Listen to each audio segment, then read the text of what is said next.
Yo recuerdo, hace muchísimos años, yo estaba niño y estaba yo en un internado donde éramos solo varones allí, en la ciudad de Bogotá.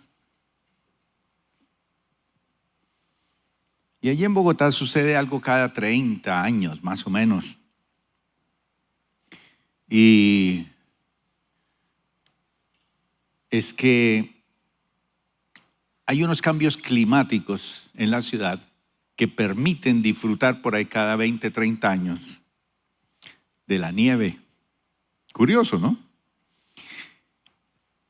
Y entonces, como niños, pues ver todos los jardines, las canchas de fútbol, los techos completamente blancos de nieve, pues para nosotros eso era espectacular porque nos tirábamos ahí a la cancha a tirarnos bolas de nieve entre todos los muchachos, los niños, y jugábamos.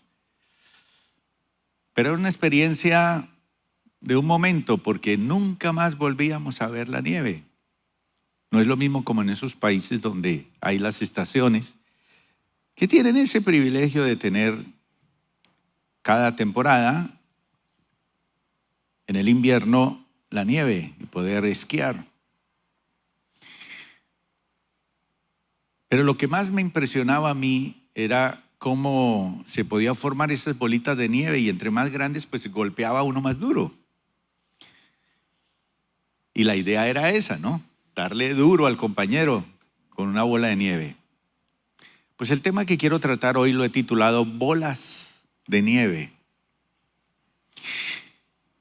Cuando yo tuve la oportunidad de pasar una temporada en la nieve, verdaderamente nieve, pues me di cuenta que el asunto es totalmente diferente. Pero ver a mi nieta haciendo muñecos de nieve y poniéndole la zanahoria en la nariz y todas estas cosas, pues bonito, una experiencia para nosotros los que no estamos acostumbrados a eso, es una experiencia bonita. Pero siempre las bolas de nieve nos traen a nosotros recuerdos de cosas, ¿no?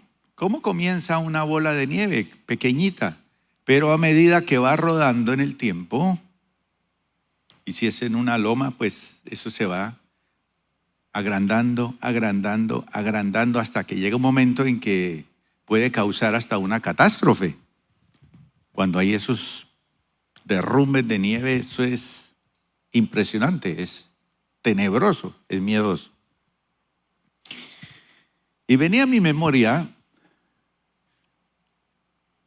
una explicación que daba el famoso filósofo griego Platón, donde él trata de explicarle a sus estudiantes lo que somos nosotros. Y entonces él utiliza un carruaje para explicar las riendas del carruaje y también los caballos que jalan el carruaje. Y este famoso filósofo decía que el cuerpo humano era el carruaje. Un carruaje. Hemos visto carruajes, por lo menos cuando hemos visto esas grandes ceremonias de la reina o los reyes de Inglaterra, vemos esos carruajes hermosos. Pues bien, ese carruaje, imagíneselo, ese es el cuerpo humano. Entonces, Platón decía, ese carruaje es ese yo, el hombre que lo conduce. Las riendas son el pensamiento y los caballos son los sentimientos. Entonces los sentimientos que son permanentes son los que jalonan ese carruaje, pero quien realmente lleva al destino ese carruaje son los pensamientos. Y según los expertos, el comportamiento humano dice que las personas tenemos más o menos, yo no sé cómo han hecho para contabilizarlo, pero dicen que más o menos, imagínense cuántos pensamientos tenemos nosotros, diarios. Alguien se puso a sumarlo, no sé cómo lo hicieron, pero ¿cuántos se imagina pensamientos que usted tiene en el día? 60,000 pensamientos diarios. En un día, 60,000. Y el 85% de esos pensamientos que tenemos en el día, el 85% son negativos. Negativos.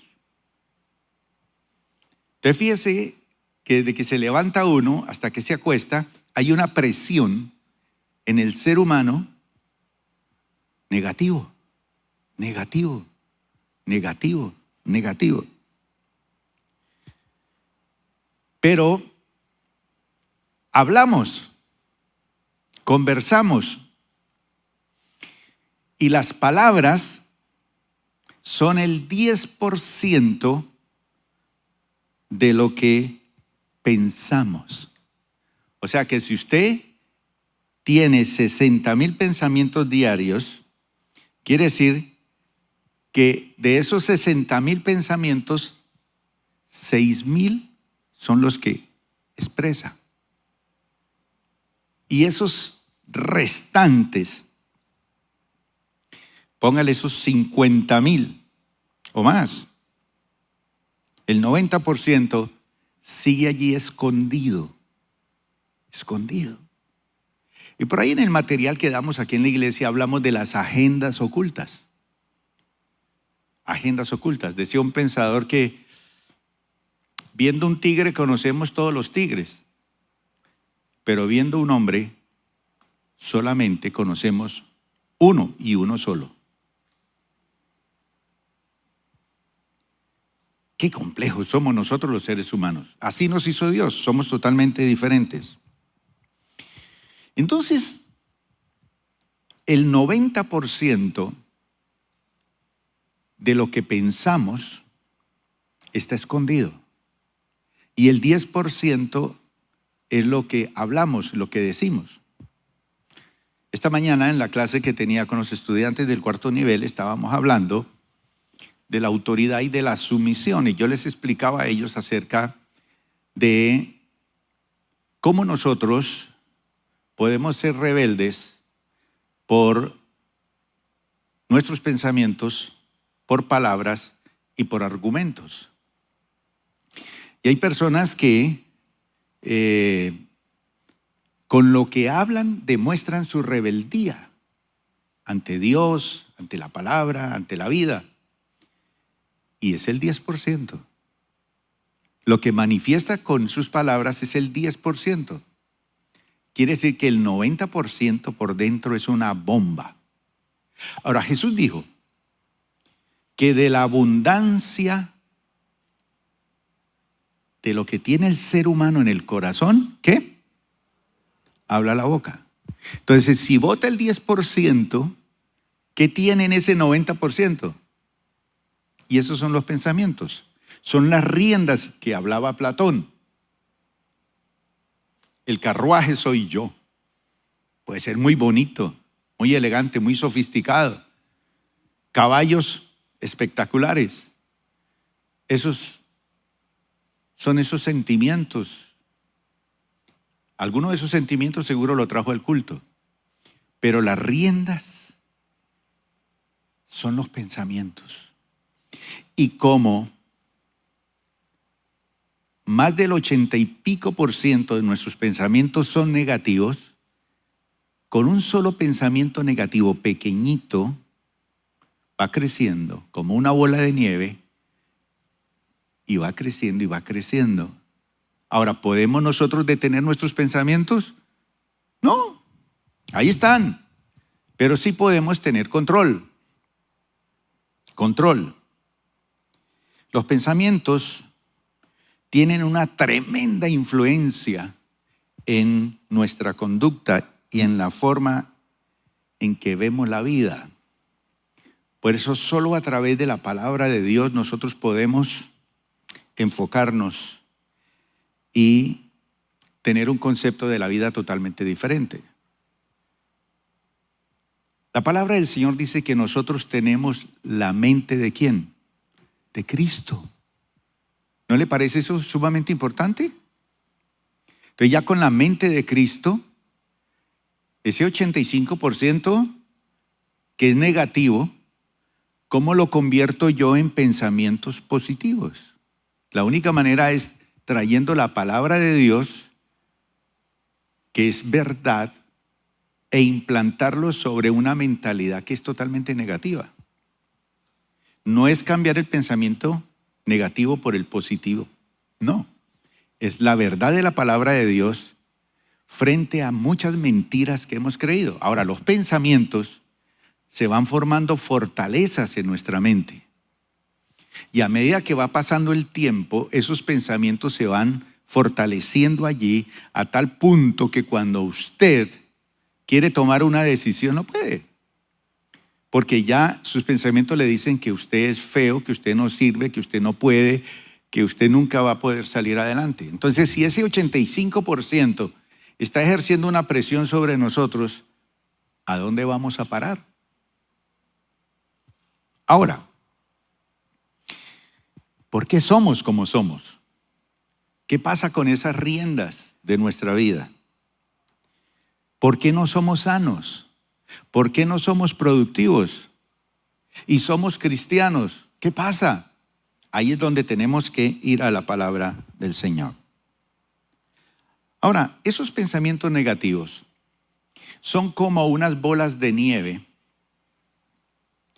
que al lanzarse cuesta abajo en nuestra vida, pues van agarrando un tamaño hasta convertirse en una avalancha que es totalmente destructiva y nos destruye nuestra vida, nuestro hogar, nuestros hijos, nuestra economía. Y lo que trato de decirles es que este tipo de pensamientos que nosotros tenemos, que parecen poca cosa, pero que son el 80% negativos, en la medida que los vamos soltando en nuestra mente, van creciendo y se van transformando en un pensamiento recurrente que causa mucha destrucción en nuestro interior y también en las personas que nos rodean. Entonces se va a afectar nuestra vida y la vida de nuestra familia.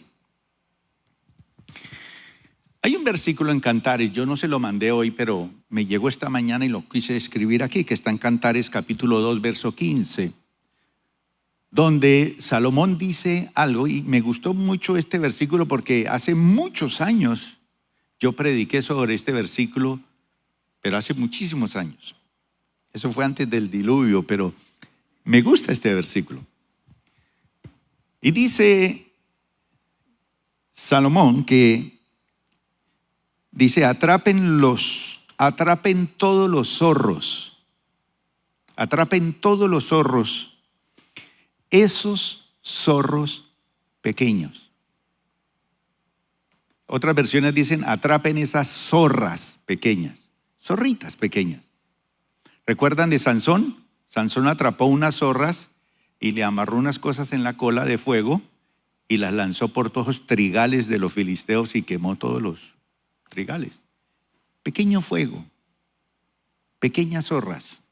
Entonces dice, atrapen todos los zorros, esos zorros pequeños, antes que arruinen el viñedo del amor, porque las vides están en flor. Eso está en de los Cantares, capítulo 2, versículo 15. Atrapen todos los zorros pequeños, atrapen esas bolas pequeñas de nieve. Si ya sabemos, mis hermanos,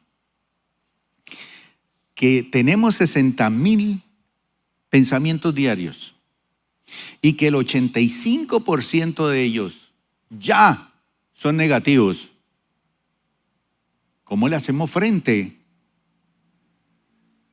a una esposa negativa, a un esposo negativo, a unos hijos negativos, a un pastor negativo, a un músico negativo, a un facilitador negativo, a un empresario negativo. Tiene que haber un poder grande que implante la palabra de Dios y la haga explotar. Entonces Pablo dice que debemos llevar cautivos todos nuestros pensamientos para que obedezcan a Cristo.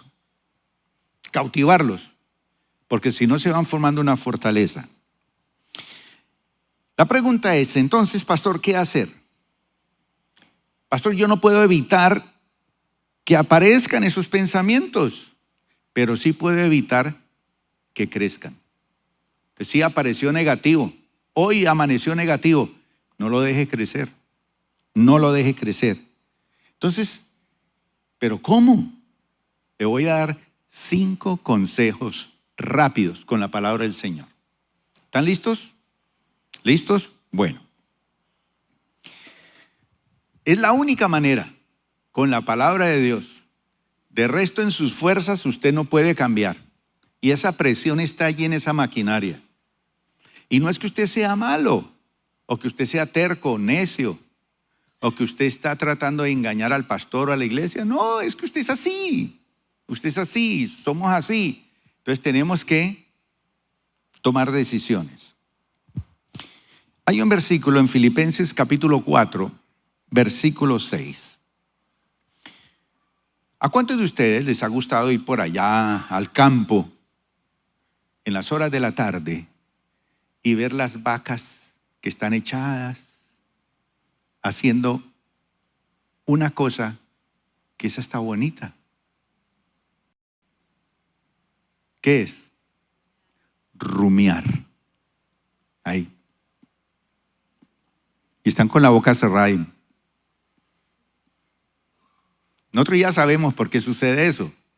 Han llenado su estómago, pero vuelven y lo devuelven y empiezan a mascar y a mascar y a mascar. Entonces a veces vemos algunos hermanos en la iglesia así, que están todo el culto en la casa rumiando. El primer secreto: deja de rumiar. Y es que a veces nosotros pensamos que pensando una y otra vez el mismo asunto lo vamos a resolver. Pensando una y otra vez y una y otra vez lo vamos a resolver. Y eso no suele ocurrir. Al contrario, nos cansa, nos atormenta, nos lleva a la desesperación, nos lleva a la preocupación. ¿Qué es lo mejor?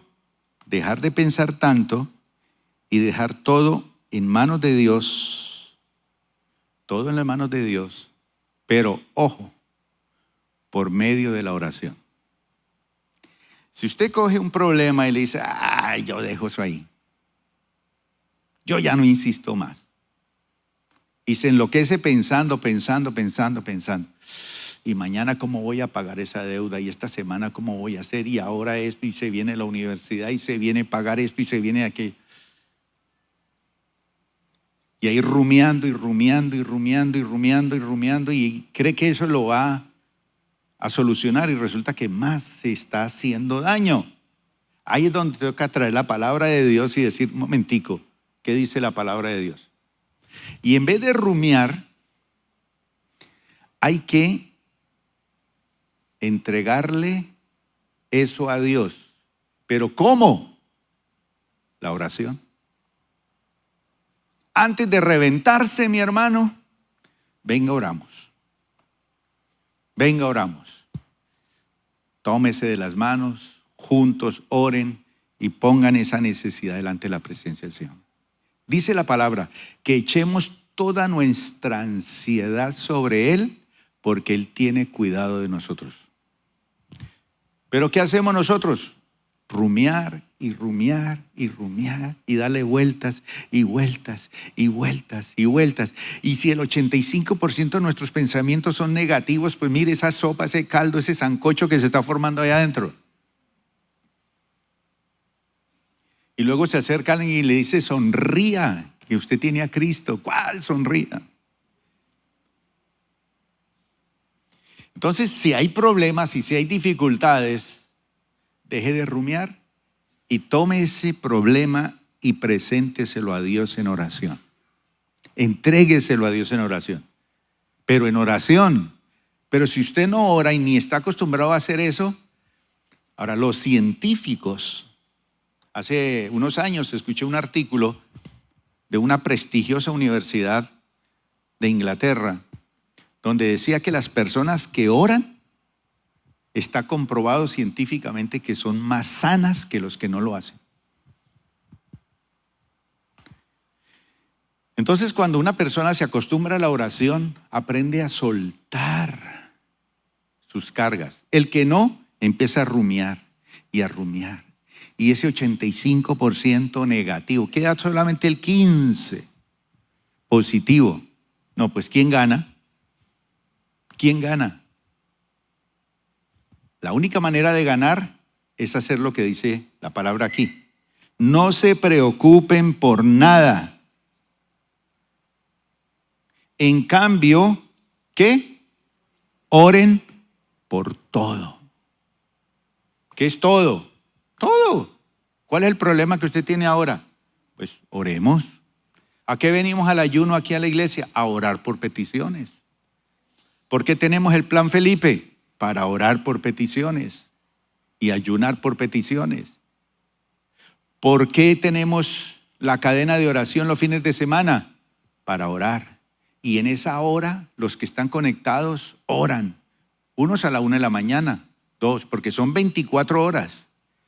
Pero esa hora es descargando todo ante el Señor. Dice acá, en cambio, oren por todo. Díganle a Dios lo que necesitan. Y denle gracias. ¿Por qué? Por todo lo que Él ha hecho. Siempre uno tiene que recordar ese pasado donde Dios ha sido bueno. Esa es la última canción, ¿no? Dios ha sido bueno. ¿Cuántos creen que Dios ha sido bueno? Entonces, si Él ha sido bueno, vuelva, recuerde eso. Pero rumiar no funciona. Si usted empieza a rumiar y a rumiar y a rumiar, esa bolita empieza ¿a qué? A acrecentar, a crecer, a crecer. Ore. Mi hermano, ore. Y si le da resultado, invite al pastor a almorzar. Es la única manera en que usted da testimonio, porque nunca da testimonio aquí. Pero si le da resultado, invite al pastor a almorzar. Entonces el pastor dice, vean, Dios sí contesta la oración. Por lo menos, barriga.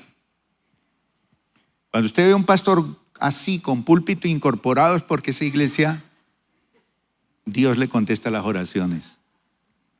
Estos días me invitaron a un restaurante tremendo.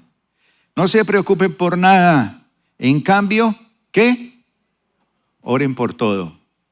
¿Cuántos quieren orar por todo? Hágalo. Así no crea. Así usted diga, pero no tengo ni palabras. Yo soy ordinario para hablar. Ni sé qué decirle a Dios. Sencillo. Allá, cierre sus ojos. Si le da miedo, déjelos abiertos. Pero converse con Dios, dígale, Señor, mire, mi problema es este. Voy a dejar de rumiar aquí, voy a entregárselos a ti, Señor. Ya. Y espere el milagro. ¿Cómo lo va a hacer? Él sabe cómo hacer las cosas. Decía un famoso pensador que él fue el fundador de una de las religiones grandes del mundo, el budismo. ¿Quién fue el fundador de eso? Buda. Y mire lo que decía este señor. Que ni tu peor enemigo, levante la mano aquí los que tienen un enemigo. ¿Cuál es tu peor enemigo? Usted tiene enemigos por ahí. Algunos dicen mi esposa o mi suegra, no sé. Nosotros tenemos un enemigo. Se llama el diablo y Satanás. Pero ojo, ni tu peor enemigo puede hacerte tanto daño como tus propios pensamientos. Así que reúna a todos sus enemigos, los peores. Nada. No te hacen daño en nada como tus propios pensamientos. Entonces es seria la cosa. Si un pensador de eso lo dijo y lo adoran como Dios y le rinden culto, pero el tipo tenía razón. El peor enemigo que tenemos los seres humanos son nuestros propios pensamientos. Por eso yo digo, Señor, gracias por esa palabra que dice que tenemos la mente de Cristo. Pablo decía, yo soy lo que soy por el Señor. Derriben todo argumento que se levante en contra del conocimiento de la palabra de Dios, porque la palabra es verdad. Entonces hay alguien que es peor que tus peores enemigos. Son tus propios pensamientos. ¿Por qué? Porque el 85% de ellos te dicen no. Pero la palabra de Dios dice que todas las promesas de Dios son sí y amén. Un aplauso para él. Así de sencillo.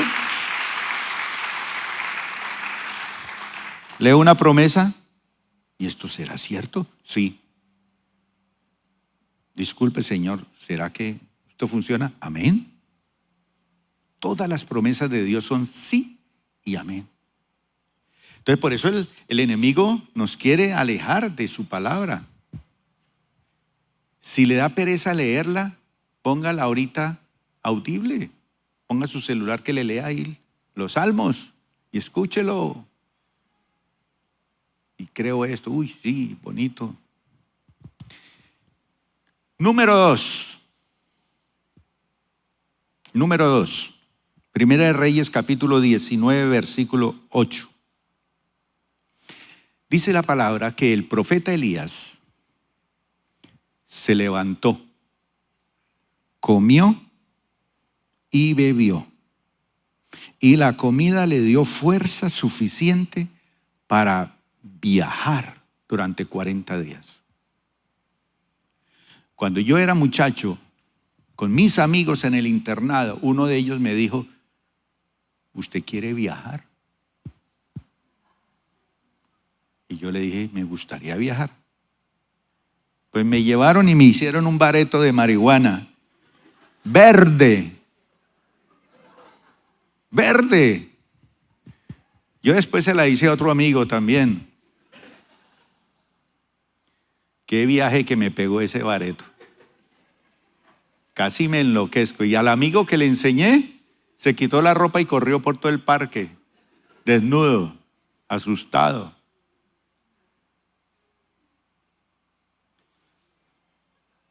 Y dije, no, este viaje no lo quiero volver a hacer.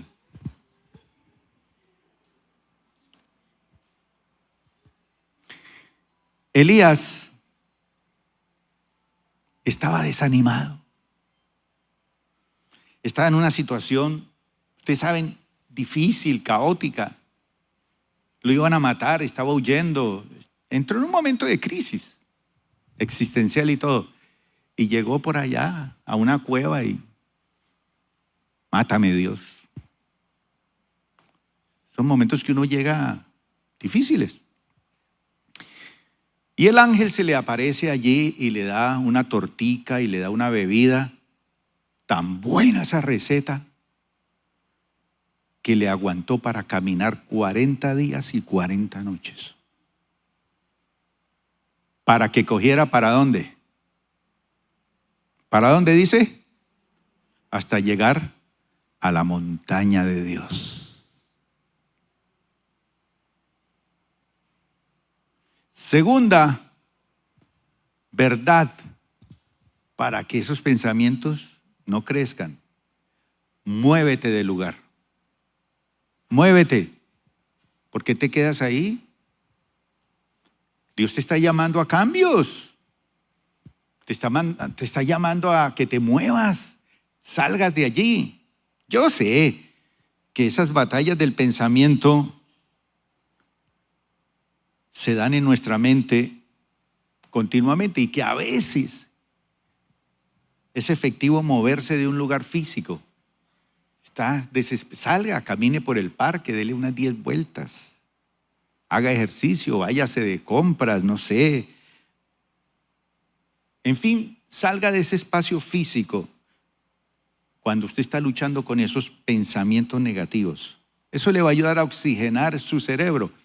Pero hablando en términos espirituales, tenemos que movernos de esos lugares donde estamos estancados, donde estamos deprimidos, y dirigirnos ¿hacia dónde?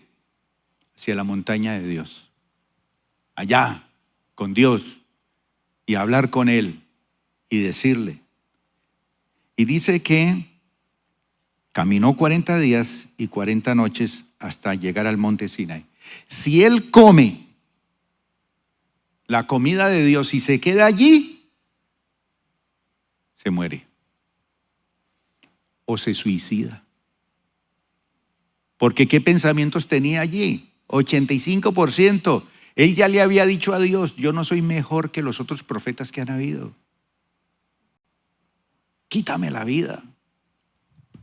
Para llegar uno a esos extremos. Oiga bien, y no es el diablo. Elías no era el diablo, era un hombre de Dios, era un profeta que hacía llover fuego del cielo. Era un tipazo, pero quería morirse. El 85 haciendo presión ahí. Mátate. Entonces le dice: come, y él se levantó y caminó 40 días, 40 noches. Muévese de ese lugar. Y esos movimientos de lugares a veces cuestan.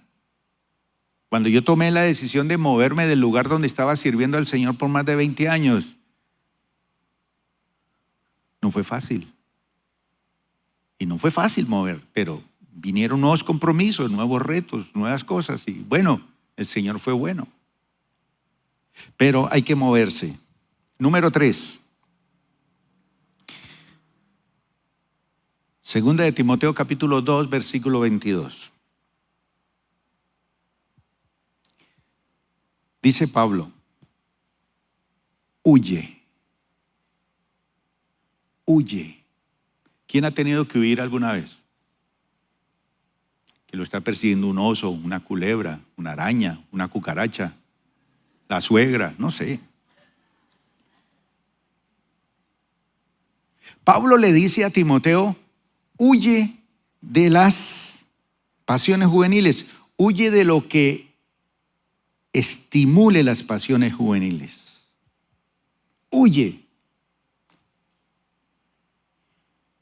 En cambio, sigue la vida recta, la fidelidad, el amor y la paz. Disfruta del compañerismo de los que invocan al Señor con un corazón puro.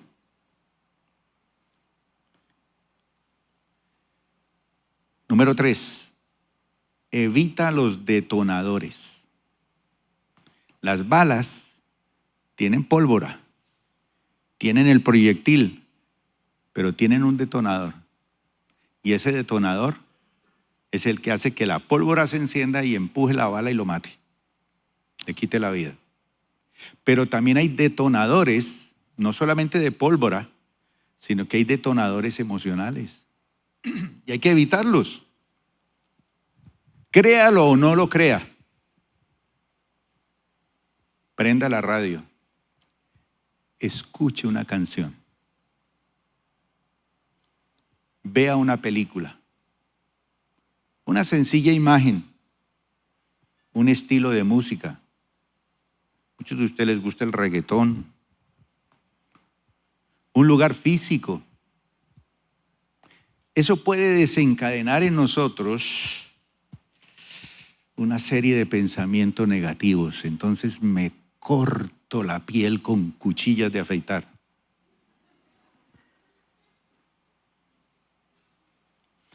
Entonces los detonadores, déjelos quietos. Ya no se meta por allá en Menga. Ya no se meta a la viejoteca. Hay detonadores allí. Y dice Pablo a Timoteo: huye de las pasiones juveniles. Como cuando uno va a una casa y pide un vaso de agua y le dan un vasito con ese pitillo que rodea el vaso para chupar. Y uno ya viejo con un vaso de esos, para un niño pues es chévere, pero uno recuerda otra vez su adolescencia. Y hay cosas en la vida que vuelven pero le dice, huye, evita esos detonadores. Usted está saliendo de una lucha, por ejemplo, con la homosexualidad, por ejemplo, y si se va a un bar gay, pues hermano, ¿qué hay allí? Si usted vive deprimido y prende al hermano Darío Gómez, pues imagínese.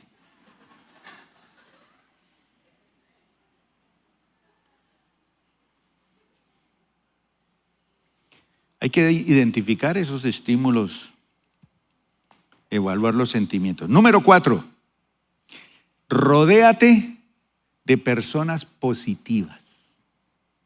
Gente positiva. ¿Qué dice Proverbios 13:20? Dice así, camina con sabios y te harás sabio. Júntate con necios y ¿qué? Te meterás en dificultades. ¿Quiénes son su parche? Usted tiene un parche. Se le nota en la cara el parche que usted tiene. Está comprobado que las personas con las que usted se junta tienen gran influencia sobre ti. ¿Cuáles son tus amigos? Ya sabemos por la palabra de Dios que yo no puedo tener un amigo que sea enemigo de mi mejor amigo. ¿Y quién es mi mejor amigo? El Señor. No puedo tener un amigo que sea enemigo de la esposa de mi mejor amigo o de mi esposa. ¿Y quién es la esposa del Cordero? La iglesia. Que una persona que habla mal del Señor, de la iglesia, de mi fe, no puede ser mi amigo. Sí, lo trato y todo, pero en mi llavero voy a colocar gente, ¿qué dice acá? Sabia, porque quiero hacerme más sabio. Pero si usted se junta con necios, se va a meter en problemas. Rodéate de gente con pensamientos positivos, gente que ame al Señor, gente que es proactiva, positiva, llena de vida, que ama la oración. ¿Qué es esto? Número 5, y con esto termino.